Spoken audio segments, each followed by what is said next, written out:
दोस्तों, एक बार की बात है। एक बच्चे को एक सड़क पर छोड़ा था। उसके चेहरे पर एक दुख भरी मुस्कान थी और उसकी आंखों में आंसू थे। वह अकेला था और डर और उदासी से भरा हुआ था। वह आवाज नहीं कर पा रहा था, परंतु अपनी मुसीबतों को अंदाजे से दूसरों को समझाने की कोशिश कर रहा था। लोग उसे देखकर जाते थे, परंतु किसी ने भी उसे सहायता नहीं की। वह आशा और उम्मीद हार चुका था। फिर एक दिन जब वह फिर से सड़क पर था, उसने एक बूढ़े आदमी को देखा जो रास्ते के किनारे एक बांसुरी बजा रहा था। उसकी आवाज धीरे धीरे बढ़ रही थी और धीरे धीरे बच्चे के कानों तक पहुंची। उसने अचानक एक सड़क के बच्चे की आंखों में चमक देखी। बूढ़े आदमी ने उस छोटे बच्चे को अपनी बांसुरी से प्रेरित किया। उसने जीवन की कठिनाइयों के बारे में गीत बजाया जो बच्चे के मन को शांति और खुशी देने में सक्षम था। बच्चे की आंखों में एक नया चमक थी और उसका दिल गाने की आवाज के साथ नाचने लगा। धीरे धीरे और उसकी खुशी बढ़ती गई। बच्चे की गोद में सड़क के लोग आने लगे। वे सभी इस खास पल का हिस्सा बनने लगे जब बच्चे और बूढ़े आदमी की आवाज के साथ मिलकर नाचने लगे।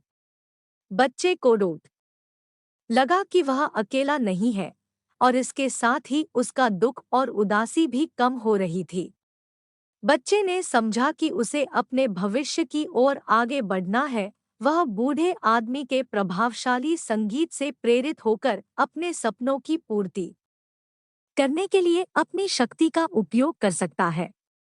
उसने आंखें मूंद ली और यह महसूस किया कि जीवन एक सुंदर संगीत है जिसे हमेशा सुनने के लिए हमेशा तैयार रहना चाहिए। एक गांव में एक गरीब परिवार रहता था। वे बहुत संघर्ष करते थे और दिन भर मेहनत करके अपना जीवन यापन करते थे, परंतु उनकी यही कहानी किसी एक व्यक्ति को प्रभावित करने के लिए काफी थी। एक दिन एक धनी व्यापारी उस गांव के पास से गुजर रहा था। उसे गरीब परिवार का घर दिखाई दिया। उसे उनकी लड़की की आवाज सुनाई दी जो कि बहुत सुरमय और प्रेरणादायक थी। उसने विचार किया कि उस लड़की का स्वर उसके व्यापार को चमका सकता है।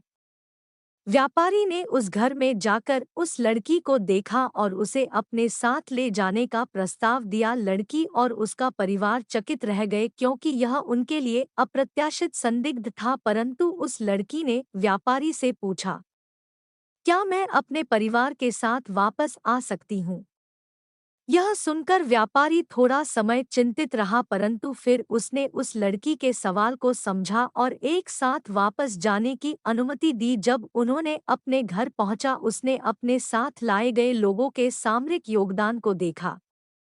उन्होंने यह महसूस किया कि उनके व्यापार का सफलता का राज उन्हीं लोगों में छुपा हुआ है जो एक-एक करके उसके प्रतिष्ठान में आते थे। व्यापारी ने समझा कि संप्रभुता और धन ही सच्ची संपत्ति नहीं होती है, बल्कि मानवीय गुणों और संघर्ष की कहानी में छुपी होती है। वह अपने साथ लाए गए लोगों को अपने व्यापार में सहयोगी बनाने का निर्णय लिया और एक समृद्ध और समर्पित परिवार का आनंद जीने लगा। एक समय की बात है, एक छोटे से गांव में एक नामर्द और दुखी आदमी रहता था। उसका नाम था संजू। वह बहुत ही निराश और आत्मविश्वासहीन था। उसके पास कोई माल नहीं था और उसका परिवार गरीबी की गोद में उबरता रहता था। दिन भर उसे अनगिनत नुकसानों और असफलताओं का सामना करना पड़ता था और इससे उसकी आत्मा धीरे धीरे टूटती जा रही थी। एक दिन जब संजू अपने दुखी दिल से वापस घर की ओर चल रहा था, उसने एक गमले में एक छोटे से पौधे को देखा। वह पौधा बिल्कुल सूख रहा था और उसके पत्ते गिर गए थे। संजू ने उसे देखकर उसकी दया की और उसे एक-एक पत्ता छोटे छोटे बूंदों की मदद से पानी पिलाया। समय बीतते ही संजू ने अचानक देखा कि वह पौधा फिर से जीवन शक्ति धारण कर रहा था। पत्तियों ने नई ऊर्जा से उभरना शुरू कर दिया था और पौधा धीरे धीरे हरा भरा होने लगा।